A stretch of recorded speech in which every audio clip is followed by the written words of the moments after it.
Welcome to season 2 of Let Him Cook. Nigel, it's good to see you, my man. We're back in the kitchen. Too, man. Back in the kitchen. A lot has happened since last March. Yeah. For both of us, I'm gonna give you the floor to kind of speak on what you're up to and where you're at right now. Yeah, so I'm no longer in Louisiana. I don't know if most people who are close to me know that already, but just to let the masses know, I have moved back home. I'm entering my corporate America era, so just got a new job in Schaumburg that's about 40 minutes out of the city. Hoping to move to the city pretty soon, but just staying home, saving some money and getting my next chapter underway. I start next week, so I'm pretty excited. Awesome. I'm still at KCCI, but Nigel, I don't even think I've told you this. I got a desk. So I have the desk. Yeah, we're moving up. I have the desk right behind Scott Reister, so right by the sports department there.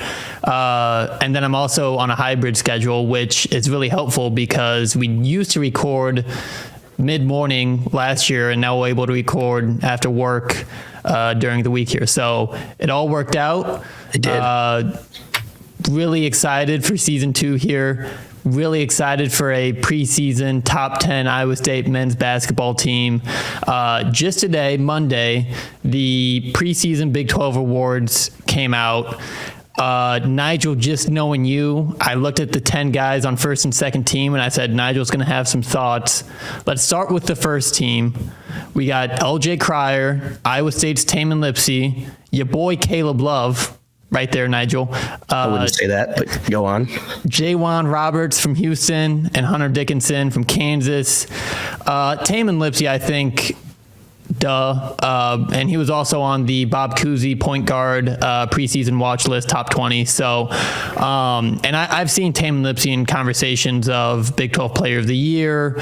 They had him preseason Defensive Player of the Year. He's just a heartbeat of Iowa State's team. Going into his junior year, had that huge leap, freshman to sophomore, especially in terms of shooting, but just kind of the engine, the line of this offense and defense, and I think the most deserving Cyclone to be first team.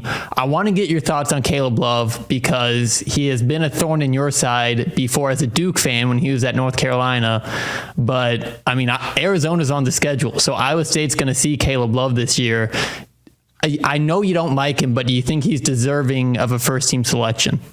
I mean, when you're 26, I would hope you'd make, your conference first team. But again, he's a great player. I got to tip my hat off to him. The thing that I'm grateful for is, and excuse me for my voice, I've been sick all week, so I want to give off the reason why I'm so hoarse. But when it comes to Caleb Love, I just feel like, he's been really good.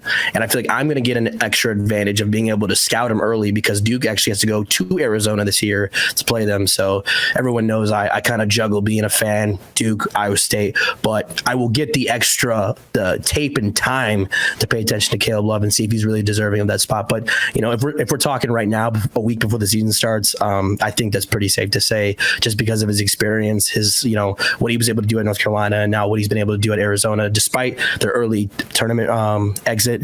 Right. I think he's going to have a really good year this year. Yeah, and then LJ Cryer, that's a name that a lot of Iowa State fans know. He was at Baylor, transferred to Houston, was kind of the right-hand man of Jamal Shead last year for Houston, and now he's kind of taking the reins. I think that's a tall task to kind of just the way Jamal Shead played basketball. If I could have 5 Jamal Sheads on a team, that would be one of my favorite teams ever. Just his mentality. I have a hard time hating Houston because they're just so similar to Iowa State in terms of how they want to beat you. They play complementary basketball. So Cryer didn't surprise me. Again, a guy that's been around forever. Jaywan Roberts is, again, just a very quintessential Houston player. He's going to get rebounds. He's going to affect shots. He's going to block shots. He's going to play great defense. And then Hunter Dickinson. I'm so sick of this guy. I think I'm sick of all these 5 years, but dude, COVID, we get it. Let's wrap it up. Yep. These kids weren't even affected in their college careers by COVID. I don't know why everyone's getting the benefit of the doubt. It's really, it's over after this year, right? Yeah. This is the last. Okay. This is the last class of COVID. Yeah. And you're right. It's one thing to be Obi Toppin, who had Dayton as a 2 seed, and then COVID cancels the season, and then And he just went pro. He didn't even like capitalize on the COVID year. But I felt bad for that senior class. They poured their hearts into their team, and then March Madness got taken out from under them. These guys were 18. They weren't sniffing playtime. I mean, a lot of these were highly touted recruits, but they weren't moving the needle in 2020. They just weren't. No. They're still around. They're our age, and they're still playing college basketball. It's ridiculous. But nonetheless, let's move on. Go ahead. No, I was just going to say, like, I look back at, TikTok does a great job at making 4 years ago feel nostalgic. And when people talk about the class of 2020, when I think of Peyton Pritchard, Cassius Winston, just all those guys like that missed out on that tournament, didn't even get a chance, to really showcase what they could do for their respective schools.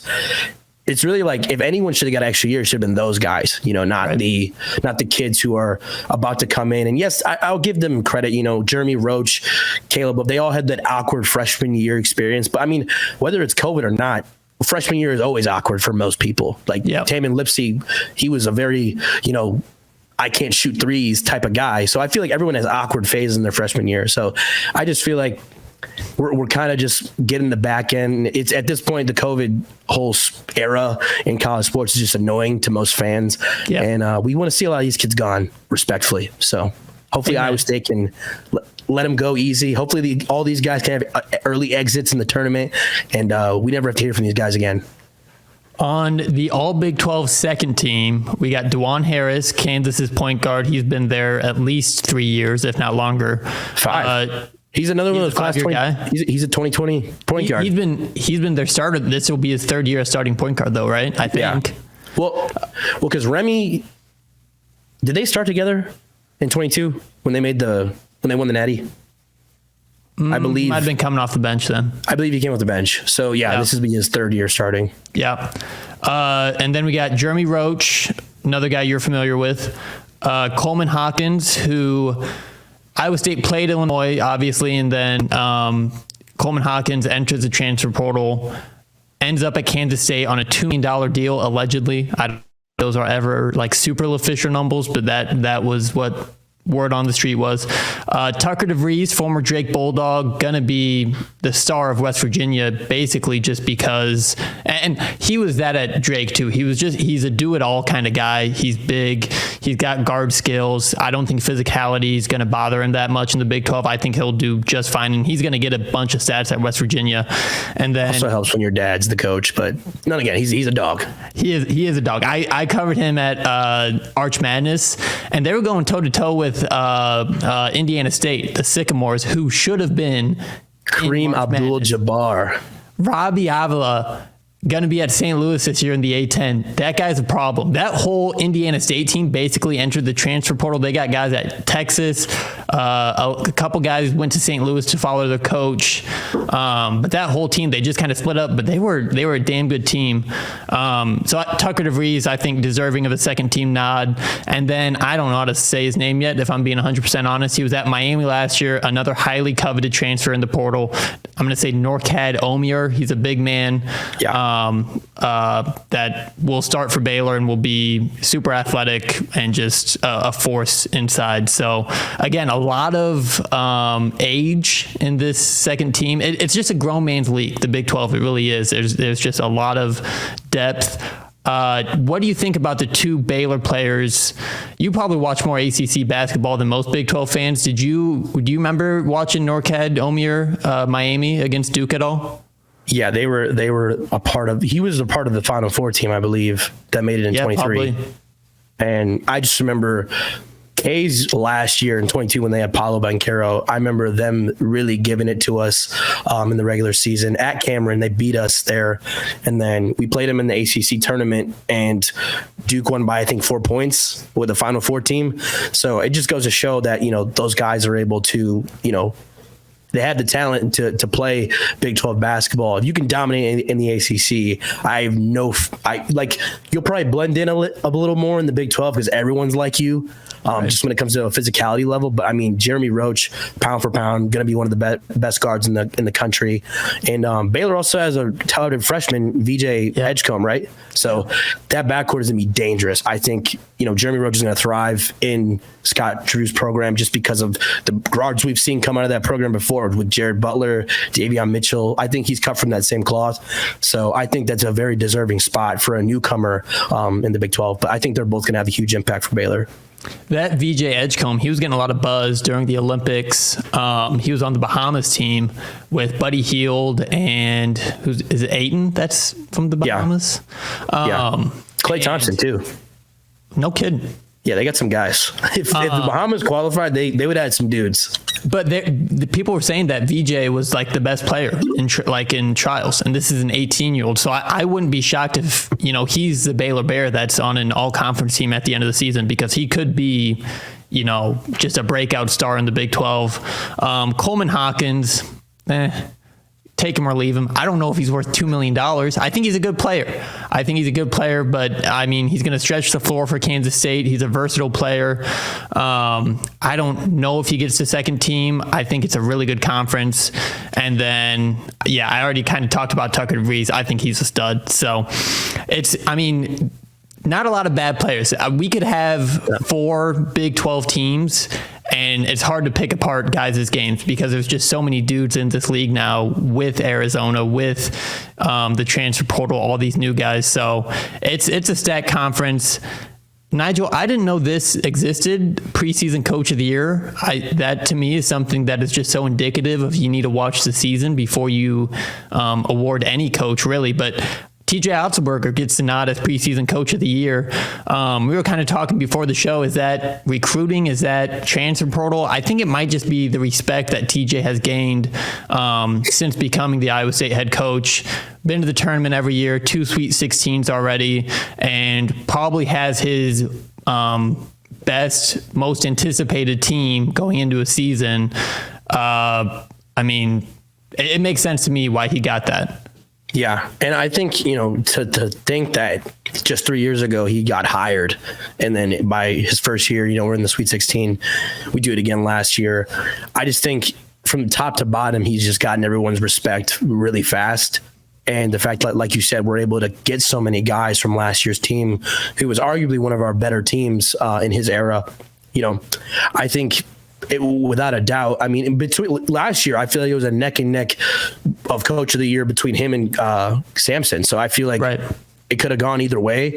And I think with Sampson losing not a lot of his guys, but just losing Shed, I think was huge of just giving TJ kind of that extra oomph that he needed for the nod of coach of the year. Because I think what Shed brought to his team last year, I think Taman in his junior year can bring to Iowa State. I really do. And then Keyshawn Gilbert, I follow his Instagram stories very carefully, and he said he has no plan B.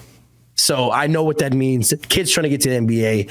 He's going to be playing desperate basketball, and I really think I think he has a shot at Big 12 Player of the Year. I think he's going to have that type of season that Taman in the back of his head, he wants to do good. He wants to get to the Elite Eight, Final Four this year probably.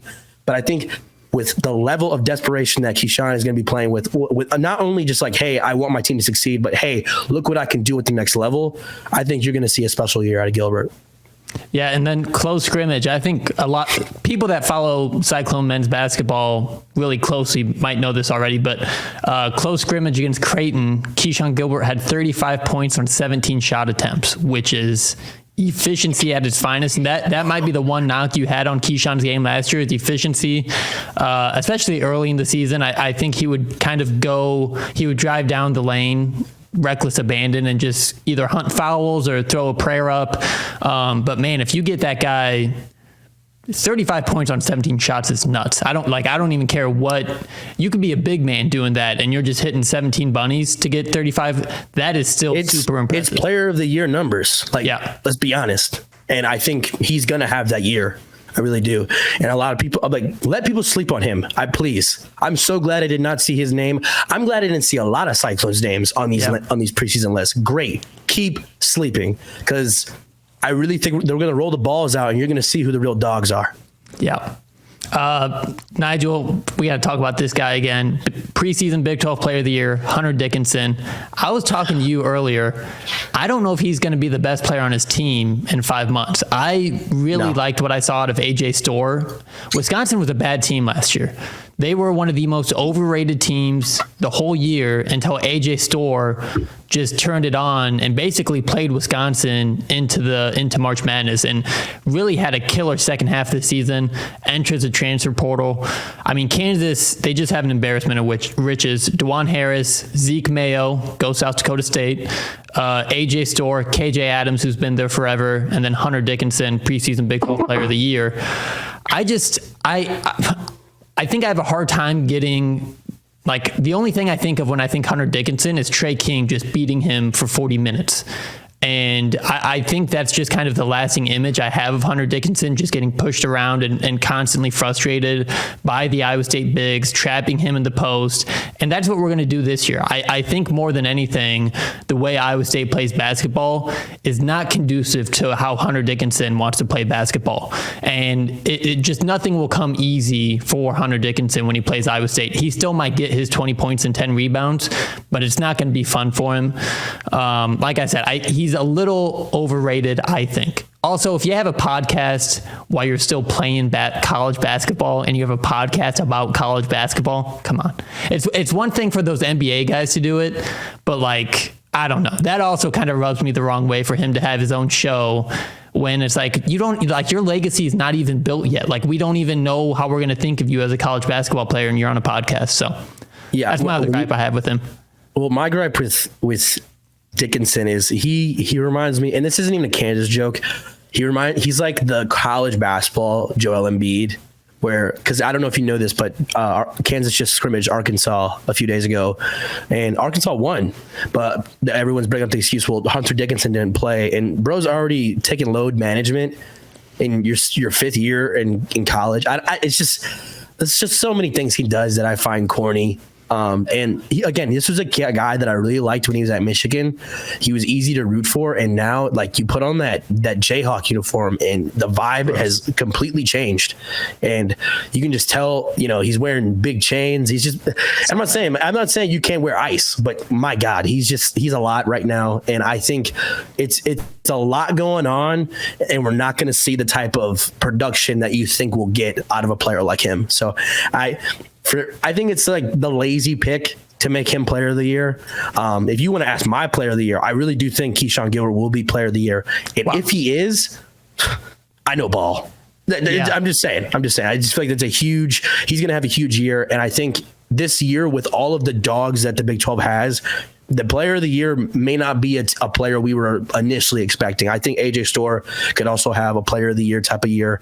And also, let's see we know how much money Kansas is spending on their guys. Iowa State is not that, like, obviously kids over here are getting paid, but they're not getting Kansas money. Let's see how that affects the egos over there. I know Zeke Mayo is coming from a program that isn't, rolling in the Benjamins, but AJ Storr, we know he's there because he chased a bag. So Is he going to be all in? Is he going to be all about Kansas basketball with as passionate fans that, like, they want a team that's going to be as cohesive and good as 22 when they beat North Carolina, but are your guys going to have too many distractions? That it's going to be a huge question mark for Kansas. So I'm not too bought in on them just yet. I need to see them play basketball. Duke, what I love about Duke this year is they're getting a lot of our guys early in November. So I get to naturally, I'm going to watch these guys play, and we will see how they are on the biggest stage, and then have them come into Hilton Coliseum. Good luck. Yeah. So I'm excited. This is one of the most, like, highly anticipated college basketball seasons I've been a part of and experienced, maybe since Zion Williamson. Yeah. And that year, let's not forget, Iowa State won the Big 12 tourney. So who knows? We might go back to back. Just speaking on the NIL part of it, and I just, like, I'm not, like, attached to the Iowa State men's basketball program, but I just think and I think this is almost every Iowa State athletic program, but they look for guys with character. And like you said, we don't have some of the money that these other schools are throwing around. And I think it's so important for us when we look at guys in the portal. The first thing, like if a recruit or a player asks us, how much money can you give me?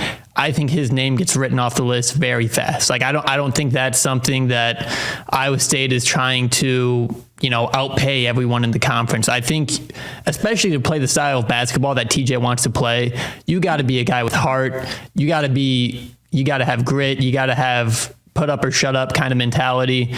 And I mean, a lot of these guys, and again, if I was 19 years old and I could get paid millions of dollars to play at Kansas, like, I'm not knocking any of these guys, but it does say something about the guys we go after and the way we play basketball that, these guys just have hungry dogs run faster. That's kind of that's what Iowa State reminds me of. So moving on here, speaking of hungry dogs, Tamin Lipsey, preseason defensive player of the year.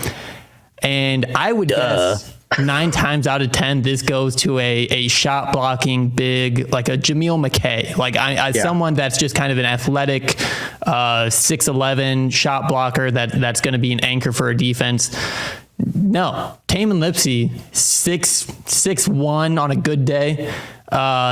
Just, you can't knock it though. I mean, he plays defense like a mongoose. I mean, that guy is just, it's incredible to watch his IQ, his effort. Nigel, I shot a lot of Ames high school basketball, and I know I bring this up, but his senior year, just the way he can conduct a basketball game on both sides of the floor, it's just like pulling strings. And it's just such fun to watch as a basketball purist. See him, I mean, that's what a point guard's supposed to do, right? Just dictate game. And like you said, I think Keyshawn Gilbert statistically could put up bigger numbers than Tamin Lipsey this year. Something immaculate would have to happen where I would say Tamin Lipsey's not our best player by the end of the year. Even if Keyshawn wins Big 12 Player of the Year, I still think in my mind it would be because of Tamin Lipsey. And this is another thing, and I just want to get your thoughts on this. You're the coach. Your best defensive guard, who are you putting him on this Iowa State offense between, I'll give you 4 options: Keyshawn Gilbert, Tamin Lipsey, Curtis Jones, Milan Momcilovic. Your best defensive player, you're Jamal Shed. Who are you putting him on at tip? So you're saying, like, if I'm TJ, who am I putting on Jamal Shed? No, if you're coaching against Iowa State, who are you putting your best defensive player on? Because I don't know. I think that's a hard question to answer right now. Yeah, I don't know if you can answer that right now. Because, again, position matters, but just off of our big 4, it's really hard because 2 of them are going to stretch you out. One of them can kill you from all 3 levels. And the other one is just like, I don't really know if I want to handle all of that. I don't know if I really want to guard a pit bull right now, when I'm talking about Tamin Lipsey. But I don't know. That's my final answer. I just don't know. And I think a lot of Big 12 coaches who get paid a lot of money to make that decision are going to be in the same boat as you. If you double any of those guys, you leave a really dangerous player wide open. Yeah. And I just think it's going to be a headache for any Big 12 coach obviously there's going to be, feed the hot hand, and that's just naturally who you're going to put your best player on. But going into the game, I truly have no idea who I'd be like, all right, I'm putting my best guy on him to try to shut him down. Because I think he got about 4 guys that can really hurt you throughout the course of a game offensively. And that's not even talking about an unknown right now. I mean, those are just kind of the 4 guys that we're bringing back that I know can really win a game. Exactly. And again, like you said too, Deshaun Jackson, I think is going to be huge for this team. Like, I can't remember a time where we've had like a big body and he's just like, he's an athlete and he's just a force down there. And I'm not saying it's going to be the easiest with, 4 guys that can kind of stretch the floor. If he's just kind of going to be sitting lonely in the paint, kind of taking up space. So hopefully he can kind of be more of a mid-range threat and we can play out of him. But I really think he's also going to bring a huge, huge impact for this Iowa State team. I hope they start him at the 5 because I don't know who else you're going to start at that position. And his media day photos, that man is he is built. He is well put together. That he's guy got the neck of a fire hydrant. He's got a Breece Hall neck. I mean, that guy. Pause. First pause of the season. Yeah. Yes. Resume. Oh my God. So we'll talk about this quickly. The Big 12, I've seen Ken Palm already has SEC as the best conference statistically in college basketball. And just based off of how many teams the SEC has, I think there is an argument to be made for the first time in maybe 3 years that the Big 12 might not be the best conference in basketball. Can I just say something though? I feel like that's also based off of the bias of Alabama made the Final Four. They did well in the portal, and they're returning a lot of people. Also, Auburn is a potential Final Four team as well. So I feel like they're just top heavy, and I think that's why they're getting the nod. But I feel like, again, we still, basketball wise, we have the most depth out of every conference. And I think that's the difference. And the SEC, you got Arkansas, you got Tennessee. I mean, there's definitely some programs but those are like 4, 5, 3, 4, 5. Like, again, that's still top heavy in my opinion. I think there's about 8 or 9 Big 12 teams. It really is. That can really do some damage into the tournament. So I feel like, again, it's still ours for the taking. I feel like the Natty still runs through the Big 12, despite UConn going back to back. So we'll see. But I mean, I don't know. I'm not too bought in on the SEC, but go on. What were you saying? The first time ever that 5 top 10 teams are from the same conference in the preseason. So we got Kansas at 1, obviously, Houston at 4, Iowa State at 5, Baylor's 8th, Arizona 10th. All 5 of those teams should be really good at basketball. I think all 5 of them could make a Final Four run. I think Kansas, Houston, and Iowa State all have national championship aspirations. I think right matchups, they could get there. Iowa State's 20-1 odds for anyone that wants to put a little action on that right now. But then you got, Cincy is ranked, Texas Tech, K-State. I know you got thoughts on this, Nigel. Arizona State did get a top 25 vote, but they just got waxed by the Duke Blue Devils. So I don't know. To ass. I don't know if they'll, I think they had some momentum, and maybe they're kind of a late bloomer of a team, but got worked by them Duke Blue Devils. And head coach, I mean, again, they had that scrimmage for Bobby Hurley. That was like his homecoming to Duke. He had not been back to Duke since 1993 when he graduated. And his reasoning was because they were so good, he kind of wanted to leave it there. He didn't want to, like, if you know your history about Bobby Hurley, you know about his horrific motorcycle accident once he got drafted to the Kings. Kind of had a short-lived NBA career, and I just don't think he thinks that life was really good after that, or as good as those times. So that's why he was so absent from Cameron all that time. So it was a special moment from that. But his post-game comments were, "We are in trouble." Yeah. With the season a week away. They just did not look like a very polished top 25 team. I thought that was going to be a lot closer of a game, but again, Duke is they have the best player in the country, and he only had 9 points yesterday. So let's put that into perspective of how good they're going to be this year. And yeah, I think it says more about Duke than it does about Arizona State. Yeah. But again, if you're a Big 12 team, they do not make us look better. They're kind of off of just that alone. It does not back up my statement on Big 12 over SEC right now. But again, that's one team. Everyone has bad nights, and it's never easy to play in Cameron Indoor. So. Right. And this is before the season. Like a lot of these teams are going to have a month to 2 months to kind of figure out who they really are and get some games under their belt before you see the final product of a team. Usually late December, early January is when you're like, okay, this is the rotation. This is what works. This is who we are. And then you really take off into conference play. Nigel, if you'll entertain me, shout out Quinn Brennan, who gave us this listener, some preseason superlatives. So I think I already know your answer, but I do just want to give you the floor here. Iowa State Player of the Year, who do you think the MVP is? Gotta go with Keyshawn. Yeah. There's just something about us, like, it's different when it's like a Gabe, Jaron, Holmes senior, where you're kind of just like a shooter. it's harder to just, hands down give you player of the year.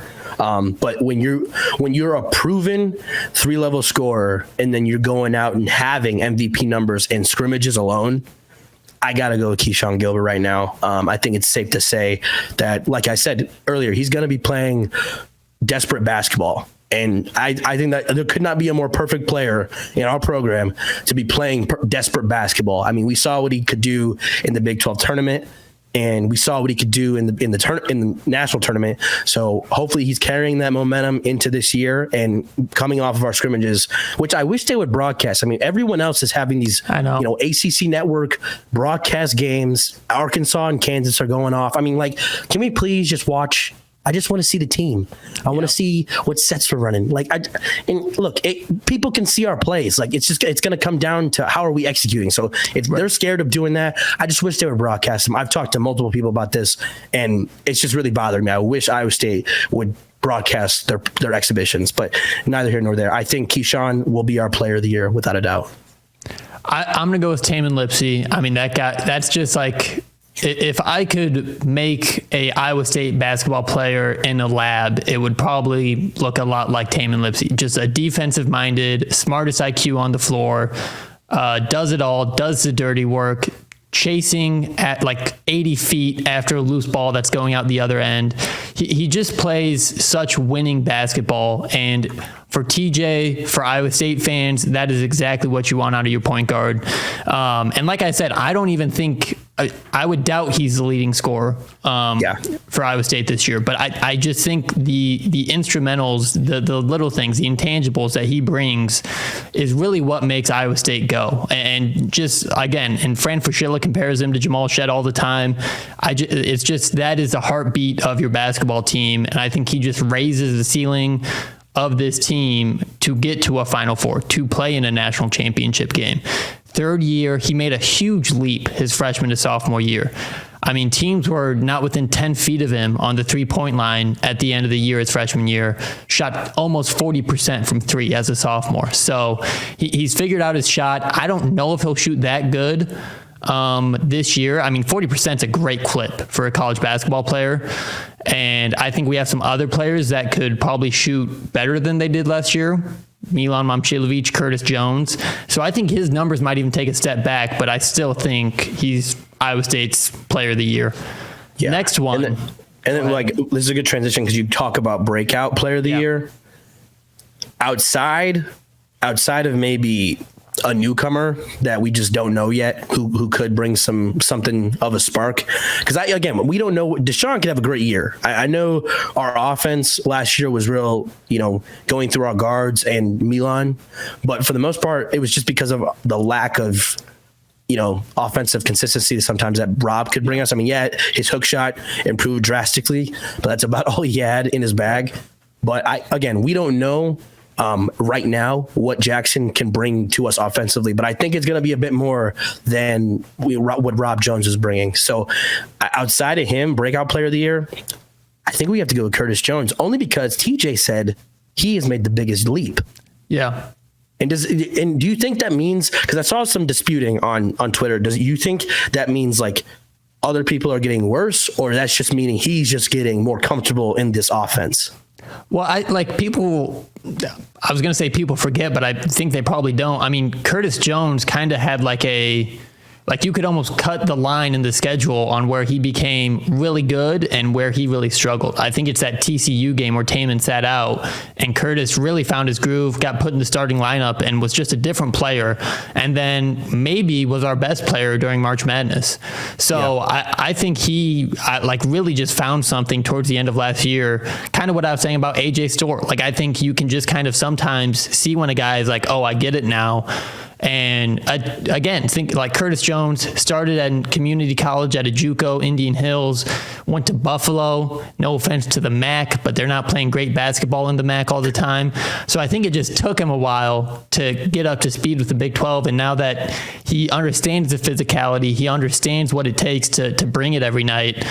again, I think it's like what we saw with Tame and Lipsy from year 1 to year 2. So I don't think it's necessarily saying like guys are going backwards. It's just like, holy cow, this guy we unleashed a monster. Like I think it's just like this guy's gotten really good over the summer. Yeah, I mean, is he your breakout player of the year? I'm going to see, and this is another thing where it's like, do you go with an unknown? Do you go with a new guy? The one that comes back to me is Momcilovic. I've been rewatching some games from last year, and he has the footwork to get off. I mean, when he's at the top of his jump shot, you can't defend it. It's just like Kevin Durant almost, where it's like, or Dirk, where there's too much space and he's too tall to really contest his shot, and he can get to it. It just didn't always go in. It would bounce around the rim and roll out. And I think he can be a better 3-point shooter, especially if he's getting open looks, because guys like Keyshawn and Kurt are getting so much defensive attention where you're like, oh shit, there's a guy trailing that can shoot 40% from 3 and he's wide open on the 3-point line. So I'm going to go with Momcilovic just because I think he can improve his numbers from last year more than, I mean, the three-headed monster of Keyshawn, Kurt, and Taman, they all had really good numbers last year, and so did Momcilovic for a freshman. But I think he's a guy that we can really see a fundamental step for him as a basketball player, especially I think he's got the moves. He's got the bag. It's just putting it all together. No, I agree. If it's not Curtis, it's definitely Milan. I mean, I feel like we haven't even talked about him a lot this episode, but I think we talked about too, just, he did not play the best against U of I. And I don't never want to put, blame on one guy, especially we're not going to blame the freshman for that loss. Right. But I know that loss weighed heavy on him. And I think he's going to be very determined to make an early statement that, hey, this is not last year. And you're dealing with a different beast. Yeah. Next on the list, and this is just a great name for an award. Maybe the Big 12 should give this out every year. Make this an actual award. The Rob Jones Energy Award. And like you said, I think Rob Jones, I think he would tell you he's not the most polished basketball player, but what he lacked for in kind of skill and finesse, just brunt force energy, just like the highest motor of anyone on the court. Nobody wanted it more than Rob Jones. Who is that guy that just, and it's usually a bench guy. Rob Jones started a lot, but it's usually someone you bring off the bench to really kind of spark plug the rest of your team. Okay, because also another guy that I heard has been really good for us has been Seattle U transfer Brant Chatfield. I've heard he's been great, and from what I've seen via the account, just like scrimmages, he seems to be a huge, body down there, and kind of is filling in that Rob coming off the bench role. But if it is not him, and I want to go with someone who's been in the program, just because I've seen what they can do in specific games like Oklahoma last year, might have to go with Damarian Watson. Yeah, because I mean, just off of, he's not going to be the guy every game. We know that. But when everyone else is in a funk, we're hitting a wall, can he come off the bench and give us something? I think if you're going to give that award to anybody outside of a newcomer, again, this is going to be, I think this is Damarian's, award for the taking. Yeah. And just like going back to Iowa State's culture, Watson's the guy that could have gone into the portal and probably got more playing time, probably could have got more money, and just culture. I think whatever Otts is doing at Iowa State, he's doing it correctly, because especially in today's era of college basketball, you see a guy like Damarian Watson leave 9 times out of 10, and for him to stick around, and again, he might be the third guy off the bench, but I think he knows what Iowa State's about, and he can let those new guys know it's no days off. Take advantage of every minute you're out there, and you'll win us a game like he did against Oklahoma last year. Single-handedly won that game. Just incredible. I got one. I've been following this on Iowa State men's basketball Twitter. They have a rebounding champion of the week, championship belt and everything. And a guy that's been winning a lot of them, Nate Heisey, the transfer out of UNI, a guard. And Iowa State's already a team. Taman Lipsy rebounds incredibly for his height. And if Nate Heisey can come in and average 4 to 5 rebounds a game, you don't even need to score. I did see that, and we haven't even talked about Nate too. I think that's another older guy who can kind of bring in a Caleb Grill type of role to this team. And a little lore I just found out, like naturally, just through some Instagram research. Sure. Nate Heise, he comes from a very athletic family. I mean, his brothers, I believe they play basketball too, and his sister is a professional hockey player. So I don't know if they were like wrestling during Christmas, but that's a tough-nosed family. Yeah. And that's just people you like to have in the program where you just hope that their parents are making them arm wrestle for dinner, you know? Yeah. That just seems like a gritty family. And I think I just something that small, it got me very excited because I'm like, okay, he comes from a great competitive family, and I feel like that's just going to be oozing into this program now with, you know, his I think his impact is going to be bigger than just, you know, a 3-point shooter. You know what I mean? I feel like he's going to bring a lot, especially off the bench. Speaking of competitiveness, and I'm only saying this because I watched him play in St. Louis, so I covered, I think, 2 or 3 UNI games. And another thing about Otz's team, as good as we are defensively and as tough as we are, there's not a lot of complaining and there's not a lot of shit talking going on between the players, at least on Iowa State's side. And Nate Heise liked to talk. He did in St. Louis. I don't know if he was just letting them know in St. Louis, or I don't know if that's just part of his game, but I'm interested to see if he's going to be kind of the mouthpiece for this Iowa State defense.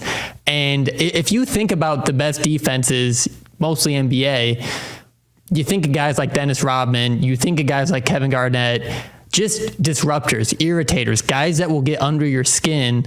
Gary Payton. Yeah. Chirpers. Also chirpers. You know, guys who play defense, they love to talk. Tony Allen, come on now.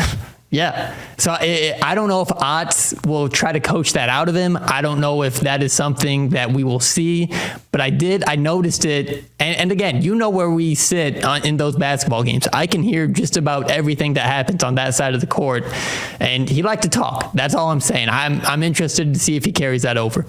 And there's nothing wrong with that, too, in my opinion. No. And I think if TJ's able to let Caleb Grill go in Rodney Terry's face and hit him with the might want to call one of these. I think anything falls. And again, I tell my friends this all the time. Every national championship team has a cold ass white boy. Mm-hmm. So I have 2. We might have 3 with Cade Kelderman. I mean, hey, shout out. The possibilities are endless. I mean, I think we got a lot of them in this program, and I just think they're pieces again like them. It's why we're number 5. Like, all jokes aside, man. Like, you have the core you have, and then you have these perfect pieces for this team. Like you said, we're not going for the top guys in the portal. It's just not our makeup. Those guys would just be kind of in the way. You know what I mean? If AJ Starr came to this team, I don't think it's the best piece to add. Right. It looks great on paper, but chemistry-wise, it's a real burden. I think it messes up the whole flow. And like you said, we have our core. Like, we knew we were going to have that core of 4 guys. What can you add around it to complement the picture we already have going on? Mm-hmm. And then 2, Joshua Jefferson, St. Mary's transfer. Yeah. When you talk about a rebounding champion, I know he's been banged up a bit, but he's also one of those guys who's win. And I love that the new guys think about going into a new area, a new environment, and the only thing you have to do is outgrit people who have been there, done that, and they're doing that successfully. I really like that. And I think that's going to pay dividends at the end, like coming to this season, just because too, I mean, I brought up Duke's early schedule. I mean, it's probably arguably one of the best in the country, but let's not sleep. I mean, outside of our first few weeks, we still got to go to Maui, and that's never easy. So I know we got Auburn first round. Auburn is potentially a Final Four team. Yep. And I just think it's going to be I think we have the pieces to go toe-to-toe with the best in the country. So let's roll out the balls and let's get after it. Pause. That was the second one, but you understand what I mean. Second pause. Next on the docket, we got game you're looking forward to the most. I'll open this up to non-conference. You just mentioned Maui. Non-conference or conference, give me 2 games you have circled on the schedule as that is appointment television. Well, since I'm not going to Hawaii anytime soon, probably Auburn. It's a no-brainer in the out-of-conference schedule. But right after winter break, got to go with Kansas at home, January 15th, I believe. Yep. It's a Saturday. I think it's like a Monday or Tuesday. Is it? Monday? I think it's a weekday game. Shoot, that's weird. We'll get back to yeah, and no students. And Nigel, no. That's I don't want to hear that. Okay, because here's the reality. I think there's winter break. No. Winter break is not fun after New Year's Eve. Okay, so I demand all Iowa State students, anyone who listens to this podcast, even if you're not even listening to this podcast, if you're listening to this podcast, you know people at school, tell them the gospel. The gospel is this: by January 15th. School's going to start in a week. Everyone might as well go a week early and go to the game. You have nothing else to do. You're not missing out on anything back home. Everyone else all the rest of your friends, they're probably back at school already.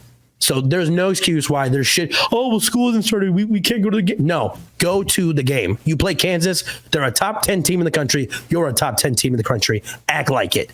Okay? That needs to be a chaotic game. There's nothing else you need to worry about. Just go to the game. Okay? I'm sorry. I had to get that off my chest. Wednesday, January 15th. Wednesday game. What are you doing on a Wednesday before the semester starts? Nothing. Nigel, in defense of the students who are broke college kids, I don't think they give student tickets away for games during break. And if there's people who buy the passes, though. You can buy them from someone on Facebook. Yeah. I've played this game. You can't get past me, Coon. I mean, if I'm the student, I will. If there's a will, there's a way. Also, Steve Prohm, I don't think tickets costed as much when I was at school as they do now.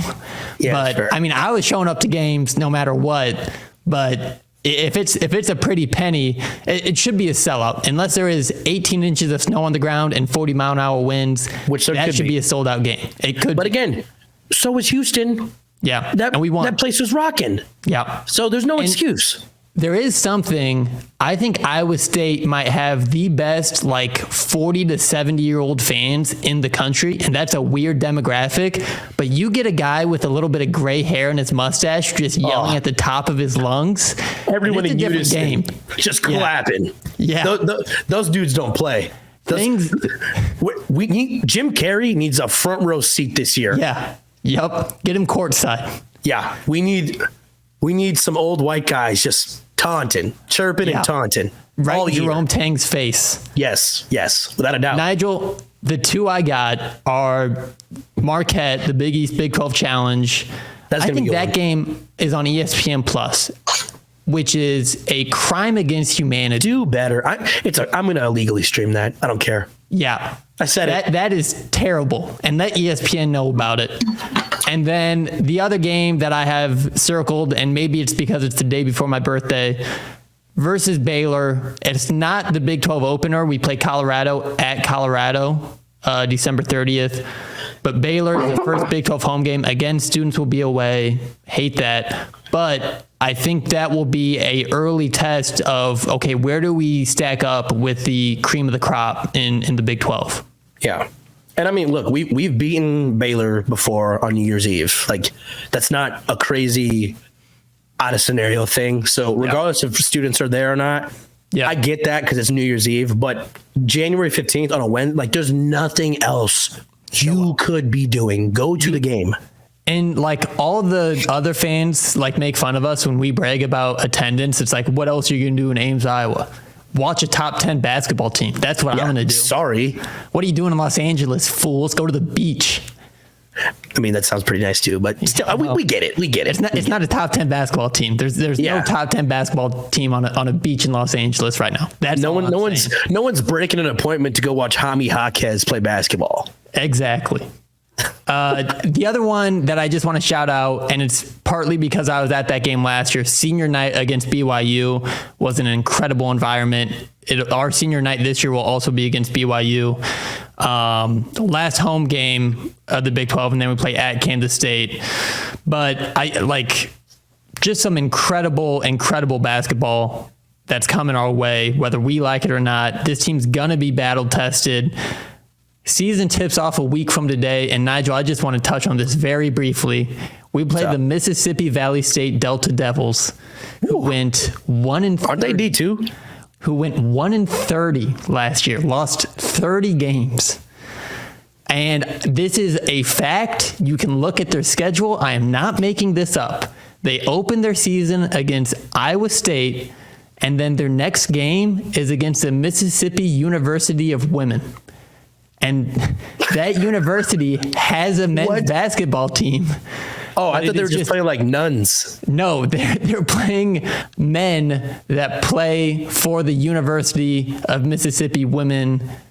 I think I messed up the name of the university. Nonetheless, crazy 2-game opener. Yeah, that's at is that a back-to-back? Coliseum, and then University of Mississippi Women. Nuts. Absolutely nuts. Oh, we're clearly making a donation to that school. I'll say that. I don't know what the line is. I don't think they've released it yet. It could be in the 40s. I think Iowa State wins comfortably. I don't know a single player for Mississippi Valley State, but I wish them the best. Yeah, go do one thing before you go out to Hilton Cup. Pray. Yeah. It's gonna be a long night. It's gonna be a long night. The Devil went down to Mississippi and played some really bad basketball last year, and I don't expect a lot better this year. So it could be a tough one for the Delta Devils. If we have any Delta Devil fans out there listening to the pod right now, you have our seek praise. help. Seek help. That's my advice is seek help. Nigel, before we get you out of here, anything else you'd like to add? Episode 1, Season 2. No, I mean, it's just we're in a new era. We're in a new era with NIL. I cut my hair. So we're just doing a lot of new things. I think this is going to be a good season. I'm excited for what we're going to be able to do as a basketball team. I really think it's going to be a special year. And again, I'm going to go off with this limb. I've told everyone, that's close to me that has asked about Iowa State basketball because everyone saw, the top 25. It's Elite 8 or nothing. Yeah, we've seen the Sweet 16. It's cute. It's great. I love it, but I need the Elite 8 or I'm not going to be okay. Yeah. We have too much senior power on this team and junior power really to just fold before that. I think you need to reach new heights this year or it's a disappointment. So I'm going to go off with that one.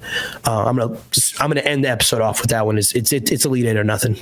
This is where the rubber hits the road for sure. And I think you're exactly right. I think that should be the expectation and not the goal. I think the goal is a national championship. I think the expectation is an Elite 8. So yeah, what a time to be a Cyclone fan is really what that means. 5 years ago, I was just I was watching NBA basketball because I didn't really want to watch us lose to another Big 12 team and go 2-20. So yeah. What a time to be alive is what I'm saying. We've come a long way. Programs, yeah. Football, men's basketball, women's basketball show up for these teams because they are, despite the modern landscape of college sports, Iowa State is right in the middle of it everywhere you look. So, and I feel like all these teams, they're so easy to like. Yeah, these kids deserve your support, okay?